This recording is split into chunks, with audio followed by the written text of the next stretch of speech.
Thank you very much. This is so out of my nature to sit down, but my doctor warned me that I shouldn't be here. And like any good project manager, I didn't listen.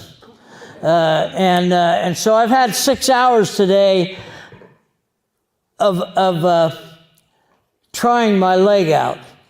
I still prefer the real one. This one's a little hard to deal with. So I want to spend some time. I am overwhelmed with this program. I feel as though I am among the real stars of this process. When I hear what Sweden has done in terms of project development and innovation, and I think about the workshop that I just did, it's so insignificant comparatively. But one of the things that I've learned over the years, and I started in project management. Well, let me ask you this. How many of you were born after 1966? Could you just raise your hands? I've been doing this longer than you've been alive. And during that process, you can imagine the learning that's taken place. And when I started, I didn't start out as a project manager. I started out as a design engineer, decided very quickly that I was a lousy engineer and I needed something that could take advantage of my strength. My strength is people. That's my strength. And so I naturally gravitated to project management through a series of events, which I'll give you some information on. But as we went through the process, I began to realize the importance of the concept of project management. Now, when I started, nobody really knew what project management was. In fact, people who were project managers did that in their spare time, like it was an additional add-on to their technical responsibility. And so as we gravitated beyond that to say, I can't just be a technical person if I'm going to manage the project. So now we have a separate entity. So I started to do that, and I talked to a fellow at a conference once, and he said, I think you should be in project management. And I said, I never know, what is that? And he said, well, I'll tell you, the thing about project management is that project managers don't do work. And I'm going, well, hell, that's the place I want to be. I've never been a big fan of work. And so I looked into that a little bit, and I'll be darned if I didn't find there's some accuracy to that statement. And I repeat it often to remind myself, if I start doing work, I have to back off. Project managers don't do work. They get work done through others. And I think that's something we have to take into account in every project, is that we have to maximize the performance by capitalizing on the human resource that's available to us. So let me give you a little of the past. Now, having been in the business 55 years, having been in PMI, now I'm going to be honest with you why I joined PMI. It's no big innovative thing, but I got a job that was very project management oriented. So I looked up, we didn't have Google back in those days, but I looked up references, and it said there's this association that was formed in 1969 that their focus is improving the capabilities of project management. So I thought, well, heck, that's where I need to be. So I talked my organization into sponsoring the membership. Little did I know the impact that decision would make on my life. It's been unbelievable. So in 1978, I began to volunteer. That's what it's all about.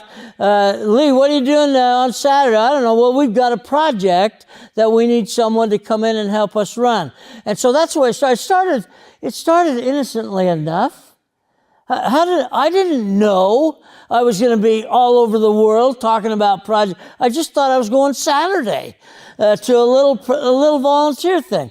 So I started to do that, and as I did that, I learned more and more about the concept of project management, that it wasn't a hobby, it was actually a profession, and that was the reason PMI was formed, was to extend that profession.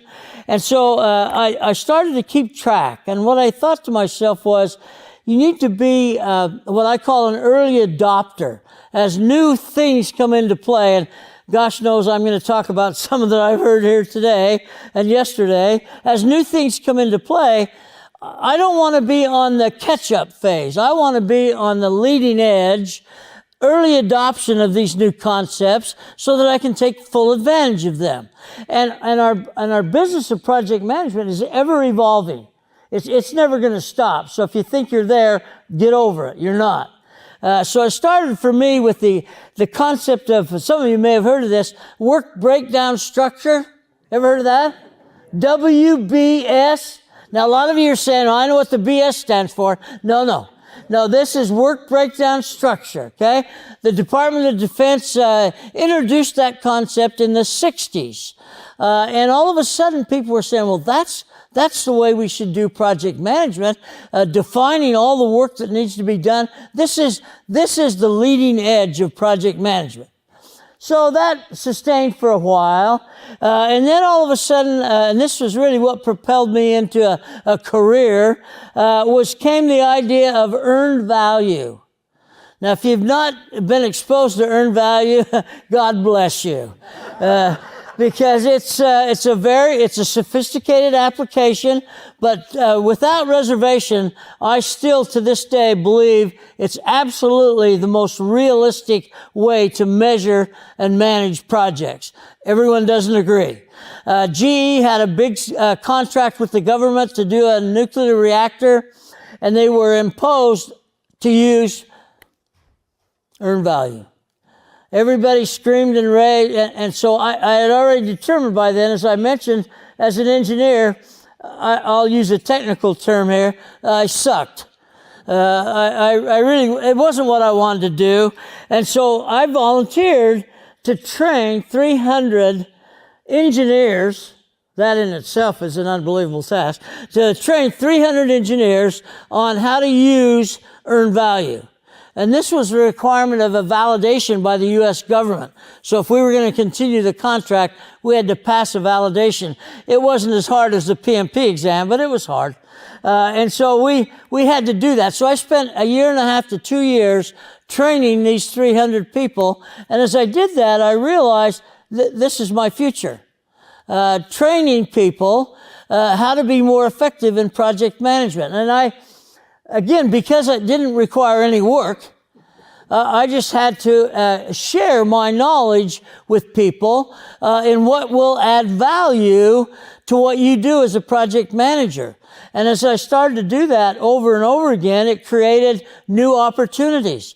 The networking that's gone on these last 2 days, I must say, and I do this all over the world, I must say, y'all get how to network. You really do. I mean, it's really hard to get away from you once you get a hold of me. And so I sometimes had to set some limits on how long we could talk. And then came the evening events. Oh my God. The evening event went on and on and on. And so, but again, I realized this is where I'm supposed to be. So once we joined PMI, I changed jobs from General Electric to a company called Battelle Memorial Institute. It's the largest contract research organization in the world, and I was told if you can train PhDs, you can train anybody. And so I thought, I'll give that a try. And so I joined the Battelle Memorial Institute, which was 70% PhDs. Now, I have an undergraduate in mechanical engineer, and so I felt a little intimidated.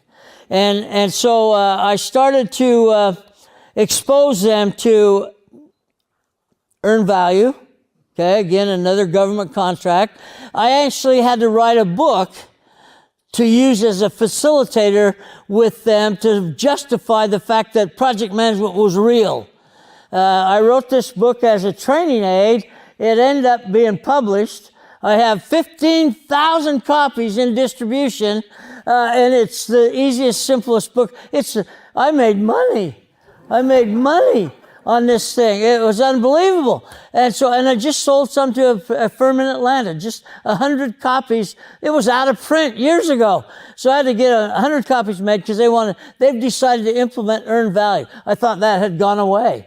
I thought that was one of those passing things. And so I did that. And as I did that, I was asked to come to Columbus, Ohio to help form a new division called the Project Management Division. How appropriate was that? And I said, sure, I'll come. And then I had to ask my wife. And she said, where is it? And I said, in Ohio. She said, never been. Never been. She said, I'm not going. I said, no, come on. Listen, this is an opportunity. She said, no, if it's in Ohio. And I said, no, it's an opportunity. This is a leading edge opportunity to implement project management in a resource and development environment. And she said, that doesn't mean anything to me. Does it have a pool? That's what she had. Does it have a pool? I said, we'll get you a darn pool, okay? And so she eventually gave in, so to speak. And so when I got there, the new guy, which came from the old place, so he's the one that brought me. He was a PhD nuclear scientist, and he said, you need to implement project management here. And I said, well, okay, but I said, is there a PMI organization here? And it turns out, many of you don't know, I doubt you even know this, Luann, Columbus, Ohio was the third chapter chartered in the world. There was Houston, San Francisco, Columbus, Ohio. I'm going, why? Why? Well, it turns out there was a university professor at Ohio State who had been bought into project management. He formed the chapter. So third, that's pretty impressive. So when I got there, I said, well, how do you look them up? They gave me a name. I called them up and he said, well, we're on probation right now. I said, what do you mean we're on probation? We have 3 members. 3. And 2 of them are thinking about moving. And I said, well, that's not going to work. I said, if we're going to have a project management chapter, we at least ought to have some people that are in project management. So I talked to my senior level, my PhD guy, and I said, listen, here's a chance, here's an opportunity. I didn't know at the time it included volunteering to be president. I didn't know that. Here's an opportunity to make a linkage between a project management organization and a commercial organization to benefit that. He says, okay, do your thing. Do your thing. See what you can come up with. 2 months later, two months later, very proud of this. 2 months later, our membership was 107. 107. Now, I have to admit, because I want to be completely transparent, 103 of them worked for me. So the recruiting was much easier than you might do. But I'm always convinced, I'm sort of like the person who thinks about religious converts. If you've ever known a religious convert, they're much more committed to the religion than the ones who weren't converted, had just grown up that way. Well, all converts are that way. So I figured, even if I have to lie a little bit, I can convert them into project management, and then they'll see the value. So that's what we did, and I began to build that chapter. They're now a little over 2,000, I just wrote an email today saying, by the way, I've never done a keynote for my chapter. Is there any chance you could squeeze me in? And they said, well, we've really got quite a lineup. I said, really? Okay, thanks a lot. He said, we do have one of the tracks you can go talk in. And I said, well, I've done that 6 or 8 times. So I look at these opportunities to try to get you to understand. There's really smart people. Well, this group over here, not so much. But there's really smart people in the room, and you understand. You're here. You come to these programs. You don't come for the fun of it. You come to network. You come to learn new trends. You come to share your experiences with your peers, and that's why you're here. So the opportunity is one that I revel in the chance to do that. So we were very successful in that chapter, and out of that came an invitation to join a very select committee of 5 people. I think they were emulating the organizational founding. They had 5. So we got 5 people to start a project management certification process. There wasn't one in place. Never had been at that time. And PMI, under the guidance of, I think Ken Hartley was president at the time. He's the only guy, passed away by the way, sadly. He's the only guy that's been president twice. I mean, talk about a fool. President twice. And he was president. And what he basically said, the certification is our way of validating that we are a recognized profession.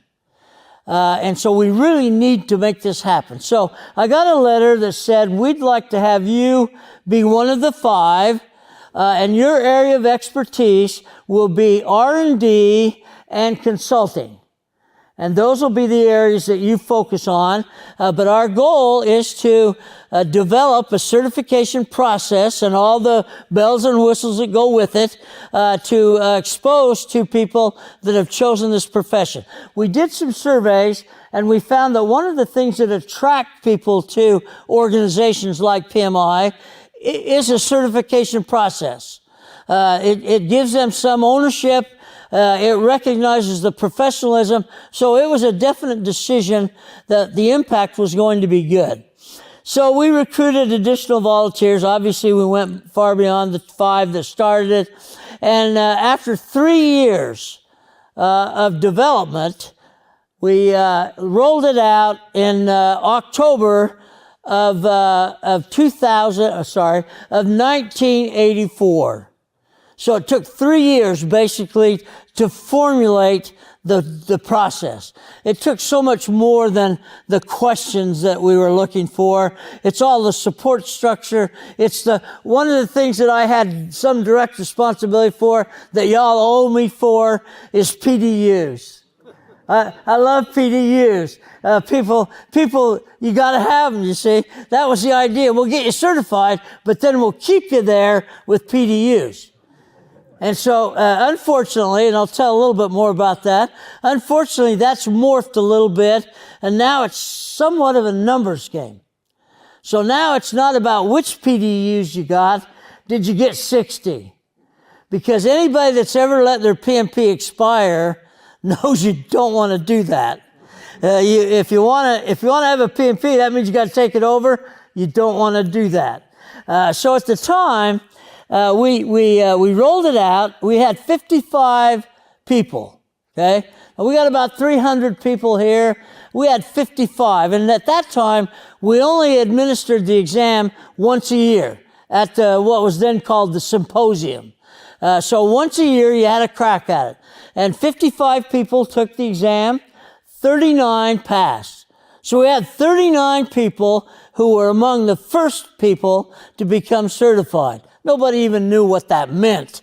And certainly it didn't get any public relations activity as a process. But we began to get professionalized, okay? So we rolled that out. Everybody was excited about it.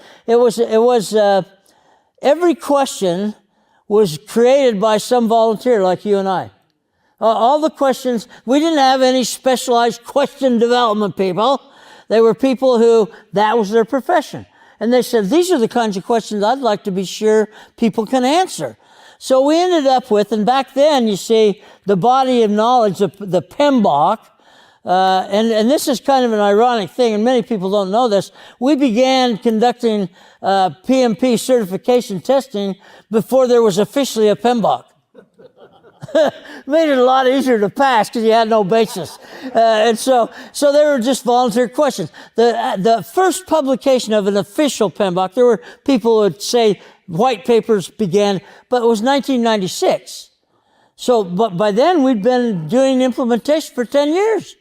And so we had 320 questions. They were 8 body of knowledge areas, 40 questions per, and you had all day to take the exam. 4 hours, 4 body knowledge in the morning, 4 body knowledge in the afternoon. And you had to pass all 8 body of knowledge areas. Now, we did give a little bit of levity in terms of you could fail 2 and just have to take those 2 over. But if you failed 3, you got to take the whole exam over. And so it put the fear of God in people is what it did. It made them realize that I don't want to fail this. And so most people took the full 8 hours. Now, in 1995, I was given, as were the 5 people on the original committee, the authorization to take the exam.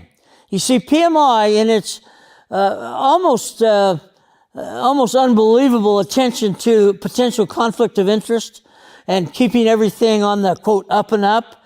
They wrote a letter to us on the committee that, oh, by the way, thank you for your work, and you're not allowed to take it for 10 years. Well, I thought we'd be grandfathered in. I thought they'd say, as a reward for your work, you're certified. No. They said 10 years from now, we will authorize you to take the exam. So that stunned me a little bit. I was a little bit surprised. So I waited 10 years. I did some work. I did a few things. And I was teaching, a lot of teaching. I quit working in 84 because once we got the certification process, I decided training people on how to do that's going to be my thing. And so I was doing that. At the end of the 10 years, I'll be darned if I didn't get a letter from PMI saying, you are now authorized to take the exam. Well, that was just the best news I ever got. I went home and told my wife, I said, Karen, I got a letter. They say, I can take the exam. What do you think? She said, if you don't, you're going to look pretty stupid. And so I said, okay. So I studied for a couple hours and set up an appointment with an IBM and AT&T group down in Altamont Springs. So we were obviously doing it more than once a year by then. And so I went down to Altamont Springs, and it was going to be the 8-hour test, the old body of knowledge. And I sat for the exam. I was apprehensive. I'll admit to you. I was apprehensive. I'm a relatively cocky guy, but I'm thinking to myself, I've seen some of the, you don't get to see the test. You don't get to see the exam. Those of us who are on that, we didn't get to see the final exam, and now nobody gets, it's the jewels. I mean, it's what the organization promotes because it recognizes our profession. And so I was a little apprehensive. So I went down there thinking to myself, look, I kind of followed Carol's advice, just kind of let it go, just make sure my thinking brain is operating, and sat for the exam. I finished the exam in 2 hours and 45 minutes. The whole exam. When I got up and left at 2 hours and 45 minutes, people began to laugh. They thought I was giving up. They thought that I had thrown in the towel. Well, I finished in 2 hours and 45 minutes, and again, things have changed. Back then, I wanted to know if I passed. I mean, you want to know if you passed? They said, we'll let you know in 6 weeks. So 6 weeks had to go by before I even knew if I passed. And I walked out of there feeling pretty good about it, but you never know. It's kind of like a jury trial. You never know. And so in 6 weeks, sure enough, here come the letter, and I got 100%. 100, that's 320 questions, 100% in 2 hours and 40, that's unbelievable. In fact, that's a lie. 2 hours and 40, you kidding me? We don't tell you what you got. All we tell you is you pass or fail. So here's the way I interpret it. I'm kind of that kind of guy. If I see pass, I translate that into 100%. No, who can argue with you? Nobody knows the difference. And so as we looked at that, here's what I want to point out to you. That we are truly in a growth condition. When Luann throws that graphic up that said we have 700,000 plus members, that's almost pathetic. The number of people involved in project management is so substantially bigger than that number that you have to fall back to the 7 out of 10 that have never heard of us. We need to spread the word. And not just to get members, that's the easy part. Members become, this is another thing I take issue with. I have to be careful because I have 2 board members here, so I got to be a little bit cautious. But I take a little bit of liberty with this idea. And Pierre, our new CEO, quotes it oftentimes, and I've dropped him an email. I occasionally drop emails. And I dropped one to him about this because we tend to quote 14,000 volunteers. That seems to be the number we're using these days. I got to tell you, in my view, that's substandard from what we really have. If I look at this room, there's 300,000 times that we can do it. If I take 300, multiply it by the 10 opportunities you may have, that's how many volunteers we have. So if I look at it from that perspective, and I think this organization is about volunteerism. I mean, we've got a lot of other things going on, but at the end of the day, it's about volunteering to improve the profession and the people in it. I think we have over 700,000 volunteers. Because every one of us, at some point in time, volunteer to do something that supports the idea of project management. So we looked at that, and we, so that you understand, it's kind of like a band. If you're NSYNC, have you ever heard of NSYNC? I'm dating myself here. NSYNC, it goes back a ways, okay? Some people say they were overnight success. Oh, how about this? ABBA, ever heard of them? ABBA. If you haven't heard of ABBA, where the hell you been? They were overnight success. No, they weren't. It takes a long time. So I look at that from the standpoint of the PMP. My PMP number, well, my member number is 3935. That's a really tiny number. That's my member number, but my PMP number is 6,018. So at the end of 10 years, we only had 6,018 members that had qualified and passed to PMP. Well, things changed dramatically in the next year or two when IBM, Motorola, AT&T, every major corporation in America embraced the PMP as their way to qualify project managers. Well, once that happened, the line went vertical. Once that happened, we were training and giving that exam dozens of times through the year. I myself personally trained 3,000 IBM people. 3,000, that's just me. So the numbers took off. And unfortunately or fortunately, depending on how you look at it, some of that was due to peer pressure. Some of that was, hey, Bob's got a PMP. Did you get yours? You didn't? And all of a sudden, yeah, oh yeah, I did. I got mine. Well, so I want to make sure you understand that having the PMP, how to say this, some of you are probably going to take exception. I always tell my students, if you will, and I don't believe in boot camps and that kind of thing, so longer term. But if I tell people that are excited about getting their PMP, and since I have 100,000 LinkedIn followers, I get a lot of it, excited about the PMP, I congratulate them. Obviously, I write a note of congratulations, but I then go on to say, please remember that getting your PMP is the beginning of your journey, not the end. If we take getting the PMP as the completion of our journey in project management, we are seriously short-circuiting the process, because now you have the foundation that you can build upon. Many people, I call them paper PMPs. They're people who took a boot camp, who did a crash course in study, passed the PMP, and then went back to doing things the way they've always done them, okay? And in big groups where I have an opportunity, I won't do it here because I don't want to embarrass anybody, but the one of the things I'll say is, how many of you have PMPs? Well, let me ask that. How many have your PMP? Okay, now that I see some that don't, I immediately want to know what your problem is, but we'll go on to that later. So how many of you now, in this case, different question, how many of you work with or in association with PMPs who aren't? Yeah, there's some hands. The reluctant hands are sitting next to the one that they want to raise their hand about.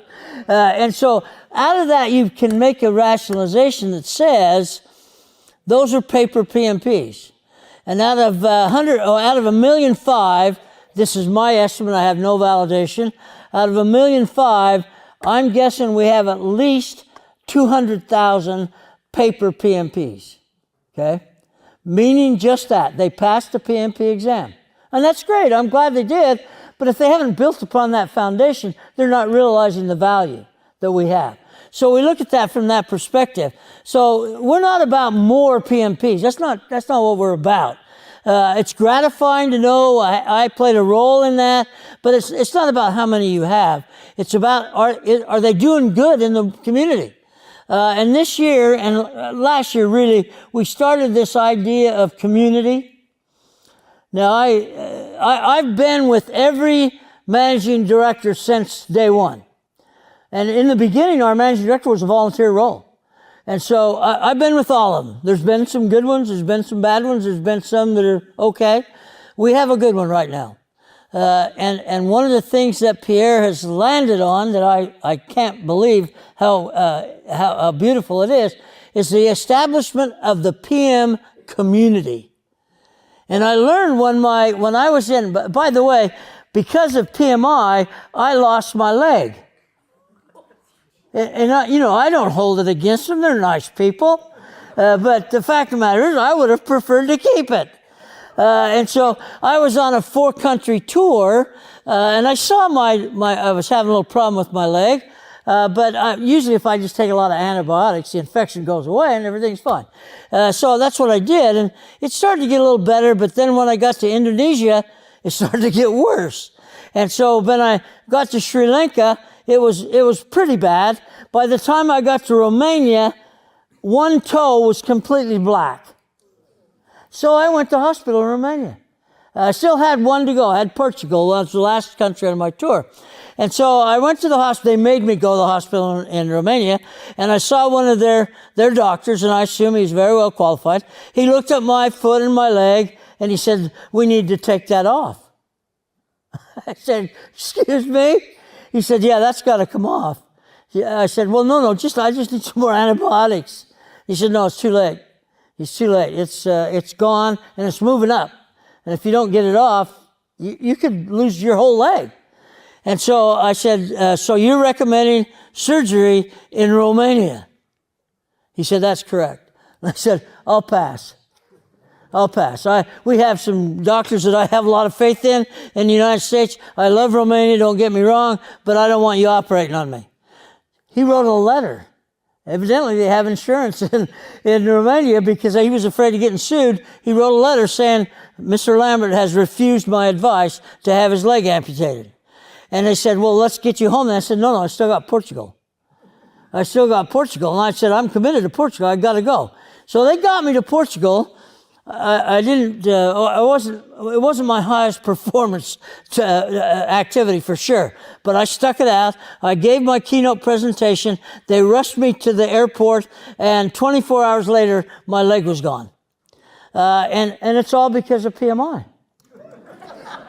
I've never really mentioned it to Pierre, but I said, they owe me. Because if it wasn't for PMI, I wouldn't have been in Indonesia. Wouldn't have been in Portugal. And so you got to realize there's a downside to being enthusiastic about what you do. And I asked him the other day, I said, what's the chance that this leg might have some problems? They said, well, if you wouldn't manage it appropriately, you wouldn't have to deal with that, because the life expectancy of someone who loses both legs maybe 5 years if you're lucky. I have a lot of plans that go beyond 5 years. So I'm managing my diabetes. And fortunately, I had a project. One of the reasons that I'm so committed, I had a project that I was told was impossible. This can't be done. And it was my very first consulting role after leaving a commercial organization. And I was recruited to do this project that was the Impossible Project. In fact, PMI wrote it up later as the Impossible Project. And so this project was a medical diagnostics project. We've heard some of the medical diagnostic things we talked about. And this one was to create a new meter for in-home use to determine what your blood glucose levels are for diabetics. And there's a certain range that you want to stay within to be safe. So, and I'm diabetic. Now, I wasn't diabetic when I started this project. I considered a lawsuit about that, thinking they may have given me diabetes. But it turns out that that's not true. And so what we had to do was we had to take an existing product that had 70% market share in 1988. 70% market share. Now, at that time, diabetes was an issue, but not like it is today. The diabetes in America, for sure, I don't know how it is here in Europe, is vertical. It's a dangerous thing. And so 70% of the market share was still a lot of money. The company was owned by the Engelhorn family in Mannheim, Germany. And they had pioneered this product and captured the market. You know how first to market grabs the market share. And so Johnson & Johnson in the U.S. came up with a new meter that was faster, easier to use. Cheaper doesn't come into play in medical diagnostics oftentimes. They have, it's not price fixing, they say, but everything seems to cost about the same. Johnson & Johnson murdered us in the market. And what they basically said, the marketing people said, if you don't come up with a leapfrog the leapfrog market product, you will close your doors in 3 years' time. That's a $1 billion company. I mean, that's not bad money. I mean, it took me 2-3 years to make that kind of money.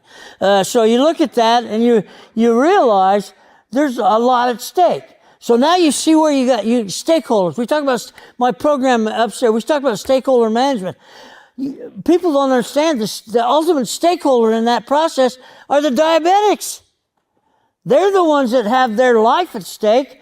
And so we didn't really think about that. So we had a lot of issues in stakeholder management. But what we decided was it was impossible. So they brought in a turnaround specialist, a guy named Jack Van Kampen, a Dutch guy, by the way, who was a turnaround specialist. And he was 6'8", 300 pounds, hated people. Hated people. Nothing like hating people to get a team motivated, right? In fact, we had a joke that we'd say, if you've ever met Jack Van Kampen, it's because he fired you. Otherwise, he didn't mix with the people. And so he recruited me because I had trained a couple people in their organization. It's called Behringer Mannheim was the name of the company at the time. And so they brought me over and said, what do you think? Would you be able to do that? And I said, what's a normal time?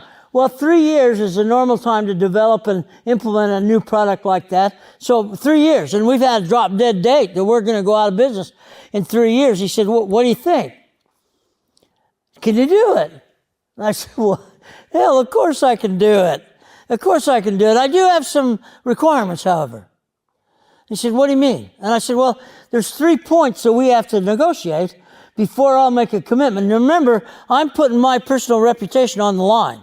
Because if I don't get this done in 3 years and this company goes out of business, guess who gets the blame?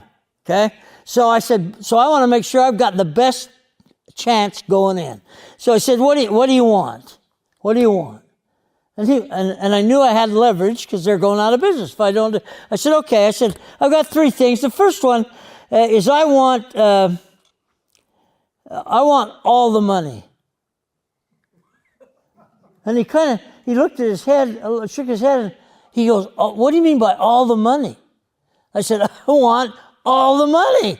I don't want to have to ask for approval to spend money.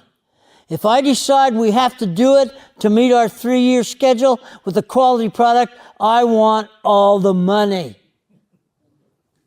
He took a few seconds and said, "Okay." I thought that was easy. I thought it'd be much harder. It was a $1 billion company. I just got all the money.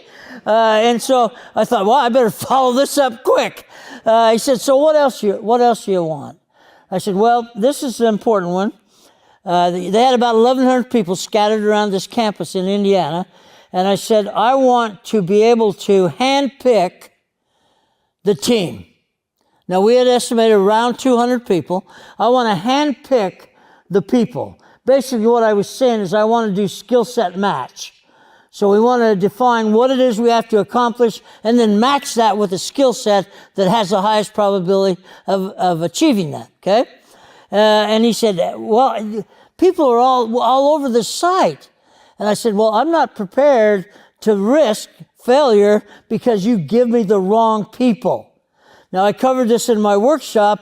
The biggest problem project managers face in today's environment is being assigned the wrong people and not being able to do anything about that. We work in a matrix environment. We have resource pools. Their job is to keep a flat histogram, so they give you body count.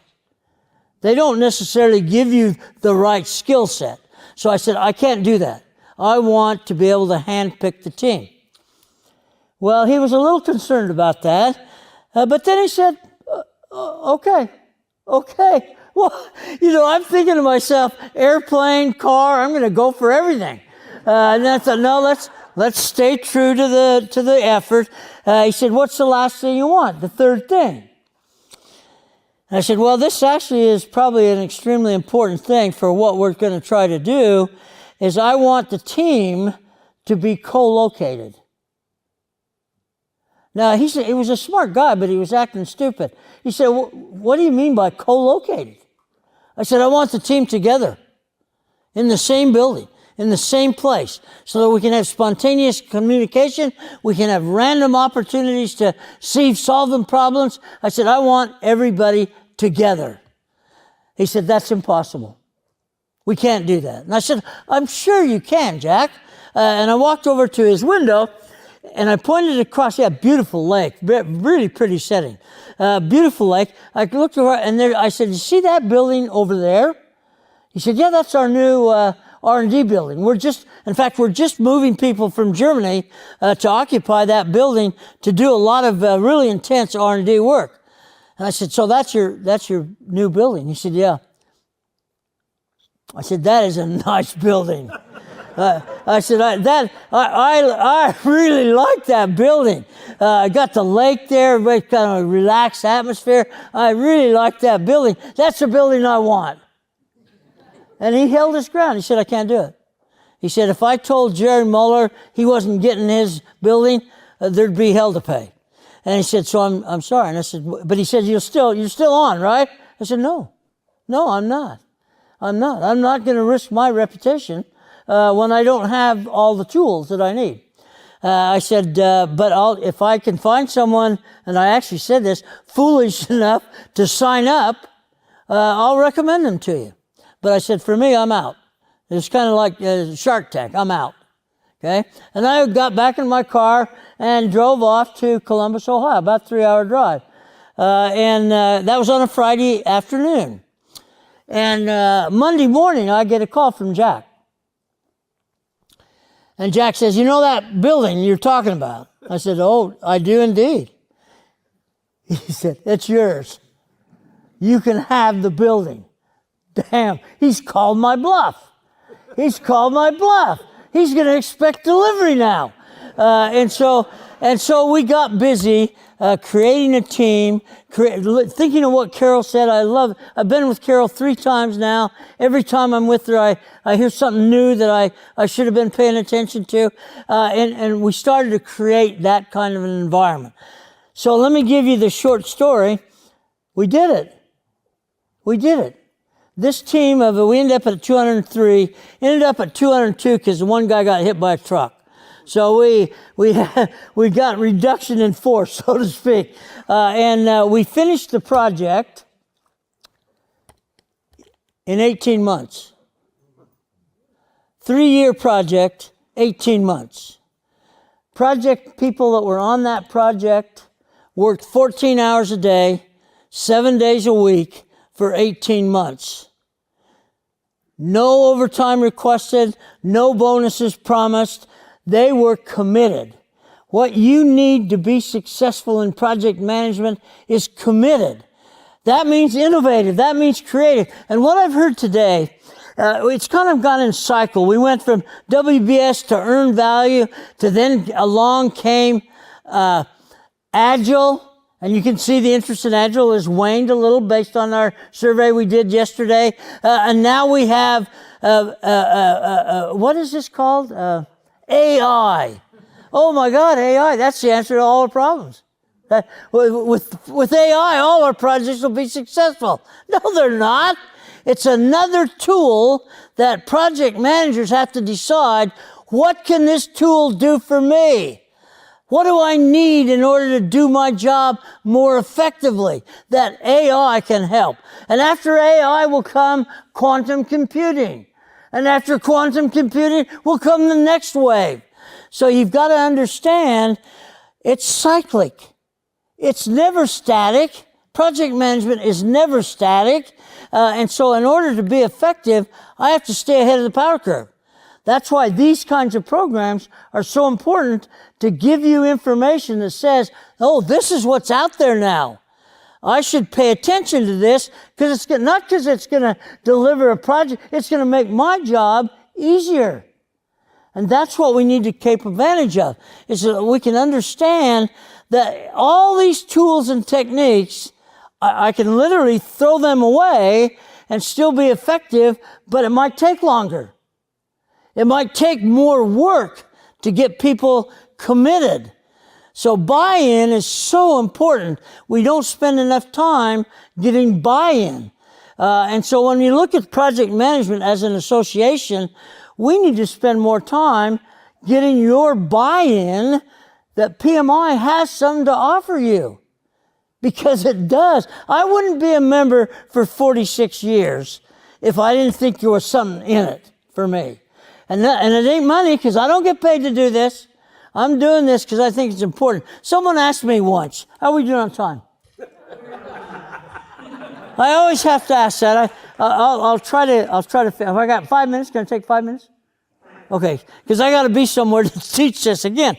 So if I look at this, someone asked me on LinkedIn, talking about your investment in the chapters, and $15 to $25, and another 139 to be a PMI member. So it's $150. They want to know, do I feel like I've gotten my value? Because we're on a big value kick right now. So that question came out. Have you gotten 46 years worth of value out of your membership? So I thought, well, the best way to find out is quantify what my membership has cost me, and then make that decision. So I did that. I took, wasn't AI, I did it with a calculator. I took the amount of money I'd paid for dues, multiplied by 46 years. Here's the answer. $85,000. $85,000. I told my kids that, they almost crapped. They said, why didn't I get that money? I could have used that money. I could have paid half of a year of tuition with that money. Oh, but I got so much more value. So did I get the value? Absolutely. Will I continue to get it? Absolutely.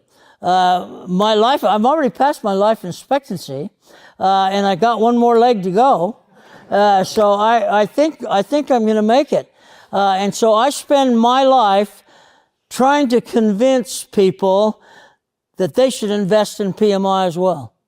And I believe in it wholeheartedly. I couldn't fake it. Unfortunately, I would never be able to do that. Will I ever stop? I doubt it. Do I complain about some things PMI does? Of course I do. If I didn't do that, they'd say, did Lee die?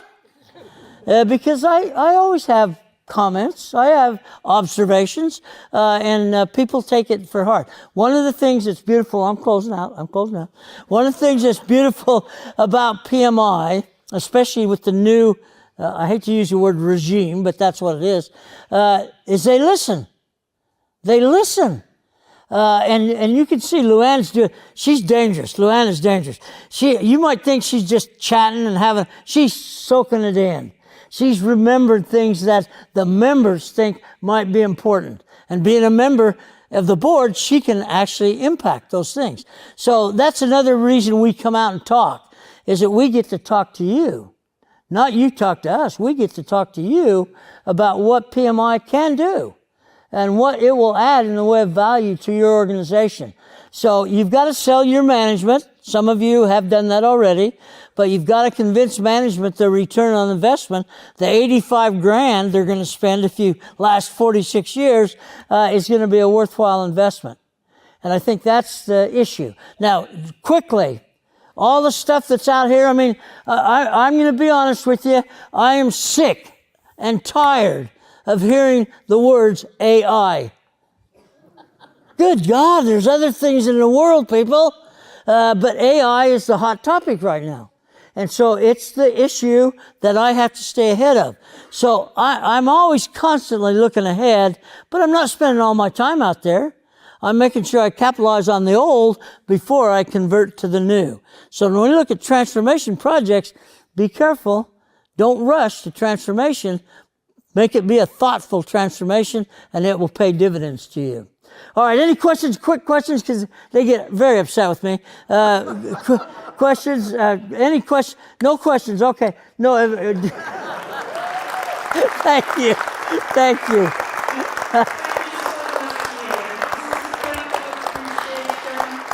Thank you so much. Thank you. You know, we used to give out T-shirts. A lot of times you get T-shirts. I have 117 T-shirts, and they're all too small. So this is a good thing for me. I appreciate it. Thank you, guys. Thank you so much. Thank you so much. Thank you. Bye-bye.